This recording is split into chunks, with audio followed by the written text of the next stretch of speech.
കുടുംബശ്രീ ആരംഭിക്കാൻ ഉദ്ദേശിക്കുന്ന മീഡിയ ശ്രീ പദ്ധതി വിവാദത്തിലേക്ക്. പദ്ധതിക്ക് പരിശീലനം നൽകാൻ തെരഞ്ഞെടുത്തത് മതിയായ യോഗ്യതയില്ലാത്ത സ്ഥാപനത്തിനാണ് എന്നതിന്റെ രേഖകൾ റിപ്പോർട്ടർ പുറത്തുവിട്ടു. 3 വർഷം പ്രവൃത്തി പരിചയം വേണമെന്ന് കുടുംബശ്രീ നിഷ്കർഷിക്കുമ്പോൾ തെരഞ്ഞെടുക്കപ്പെട്ട സ്ഥാപനത്തിന് 2 വർഷത്തെ പ്രവൃത്തി പരിചയം മാത്രമാണുള്ളത്. Reporter exclusive. കുടുംബശ്രീ ആരംഭിക്കാൻ ആലോചിക്കുന്ന കമ്മ്യൂണിറ്റി ചാനലായ മീഡിയ ശ്രീയുടെ പ്രാരംഭ നടപടികളുടെ ഭാഗമായാണ് കുടുംബശ്രീ അംഗങ്ങൾക്ക് മാധ്യമ പരിശീലനം നൽകാൻ തീരുമാനിച്ചത്. സംസ്ഥാനത്തെ 1072 CDSകളിൽ നിന്ന് തിരഞ്ഞെടുത്ത അംഗങ്ങൾക്കാണ് പരിശീലനം നൽകുന്നത്. ഇവർക്ക് പരിശീലനം നൽകുന്നതിന് വേണ്ടി കുടുംബശ്രീ താൽപര്യപത്രം ക്ഷണിക്കുകയും ചെയ്തു. ഛായാഗ്രഹണം, തിരക്കഥ, രചന, വാർത്ത തയ്യാറാക്കൽ തുടങ്ങിയ മേഖലകളിൽ 3 വർഷത്തിൽ കുറയാത്ത പ്രവൃത്തി പരിചയം വേണമെന്നായിരുന്നു താൽപര്യപത്രത്തിൽ പറഞ്ഞിരുന്നത്.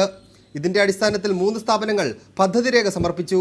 ഇതിൽ നിന്ന് തിരഞ്ഞെടുത്തത് കോഴിക്കോട് തൊട്ടിൽപ്പാലം കേന്ദ്രമായി പ്രവർത്തിക്കുന്ന സൗത്ത് ഏഷ്യൻ കോളേജ് എന്ന സ്ഥാപനത്തെ. ഇനി ഈ സ്ഥാപനത്തിന്റെ ചരിത്രം പരിശോധിക്കാം. ഇത് കാലിക്കറ്റ് സർവകലാശാലയുടെ വെബ്സൈറ്റ്. സൗത്ത് ഏഷ്യൻ കോളേജ് എന്ന സ്ഥാപനം നിലവിൽ വന്നത് 2012 വെബ്സൈറ്റിൽ പറയുന്നു. ഇനി ഇതേ സ്ഥാപനത്തിന്റെ വെബ്സൈറ്റ് നോക്കാം. 2012 ഓഗസ്റ്റ് മാസത്തിലാണ് പ്രവർത്തനം ആരംഭിച്ചതെന്ന് സ്ഥാപനം തന്നെ വ്യക്തമാക്കുന്നു. ഒരാൾക്ക് 20,000 രൂപ വെച്ച് 1000-ഓളം പേർക്ക് പരിശീലനം നൽകുന്ന പദ്ധതിക്ക് 2 കോടിയിലേറെ രൂപയാണ് ചിലവ് വരുന്നത്. ഇത്രയും പണം ചിലവഴിക്കുന്ന പരിശീലന പദ്ധതിയുടെ കരാർ നിശ്ചിത യോഗ്യതയില്ലാത്ത സ്ഥാപനത്തിനാണ് നൽകിയിരിക്കുന്നതെന്ന് ഇതോടെ വ്യക്തമാകുന്നു. മാത്രമല്ല, മാധ്യമ പരിശീലനം നൽകുന്ന സർക്കാർ സംവിധാനമായ CDTനെയും സർക്കാരിന്റെ അംഗീകാരമുള്ള പ്രസ് ക്ലബ്ബുകളെയും ഒഴിവാക്കിയാണ് ഒരു സ്വാശ്രയ സ്ഥാപനത്തിന് കരാർ നൽകിയിരിക്കുന്നതെന്നതും ശ്രദ്ധേയം.